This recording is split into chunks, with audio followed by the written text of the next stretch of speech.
Assalamualaikum warahmatullahi wabarakatuh. Kami dari kelompok 11 dengan saya Rahayu dan rekan saya Rahma ingin menjelaskan tentang membangun teks laporan secara bersama-sama dan mandiri. Membangun teks laporan secara bersama-sama. Pertama, kita akan menyusun teks laporan berdasarkan teks laporan yang sudah ada dengan cara merekonstruksinya. Yang kedua, kita akan menyusun teks laporan baru dengan mencontoh teks laporan lain sebagai model.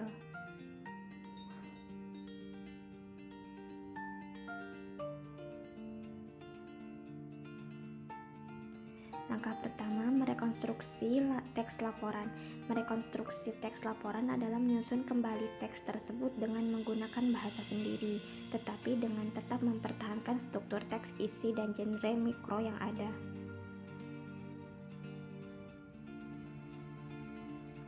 Tata cara mengungkapkan hasil rekonstruksi sebagai berikut. Ke-1, tentukan teks laporan yang akan direkonstruksi. Kedua, bacalah teks laporan itu dengan teliti dan pahamilah struktur teks beserta isinya. Ketiga, ringkaslah tahapan demi tahapan pada struktur teks itu dengan kalimat-kalimat sendiri, tetapi tidak mengubah isinya dan genre mikro yang ada. Keempat, rangkailah ringkasan dari setiap tahapan itu menjadi satu kesatuan. Dan yang terakhir, periksalah kembali apakah rangkaian ringkasan itu sudah disusun dengan bahasa Indonesia yang baik dan benar.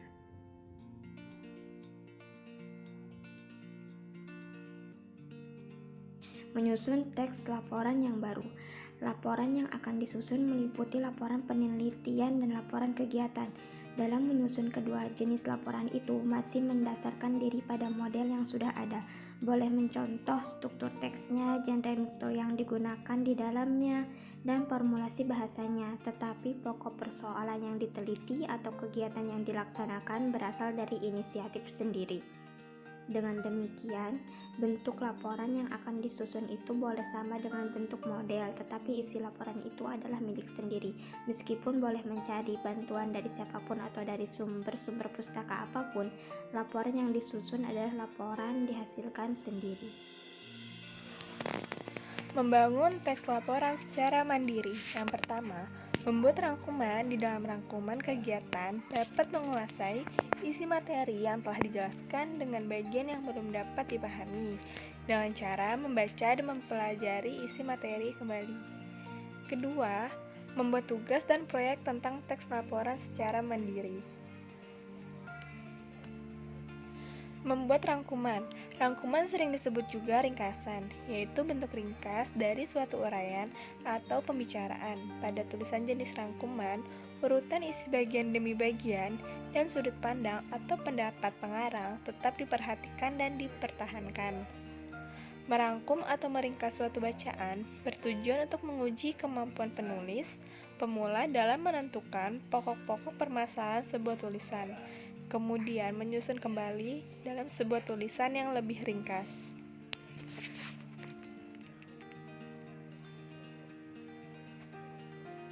Langkah-langkah menulis rangkuman dan ikhtisar. Pertama, mampu membaca dengan baik bacaan yang akan dirangkum. Kedua, mampu memahami secara utuh terhadap bacaan yang akan dirangkum. Ketiga, mampu menemukan ide-ide pokok ataupun kalimat topik. Keempat, mampu menyusun kembali ide-ide maupun kalimat topik yang telah ditemukan menjadi sebuah tulisan utuh. Membuat tugas dan proyek teks tentang teks laporan. Contoh tugas dalam pembuatan teks akademik, carilah beberapa teks yang dimuat di buku, jurnal penelitian, majalah, surat kabar, atau media lain baik cetak maupun elektronik. Susunlah sebuah proyek belajar yang berkaitan dengan ciri-ciri teks akademik dan teks non-akademik. Yang pertama, membuat konversi dari teks yang kurang akademik menjadi teks yang lebih akademik. Kedua, mempertanyakan segala sesuatu yang terkait dengan seluk-beluk teks akademik. Ketiga, dan menuangkan hasilnya dalam bentuk tulisan. Keempat, mendiskusikan materi tertentu dengan teman-teman Anda dan menuangkannya. Kelima, hasilnya dalam bentuk tulisan. Keenam, melakukan kegiatan belajar apapun yang Anda pandang dapat mendukung. Terakhir, yang ketujuh, pemahaman Anda terhadap teks akademik dan menuangkan hasilnya dalam bentuk tulisan.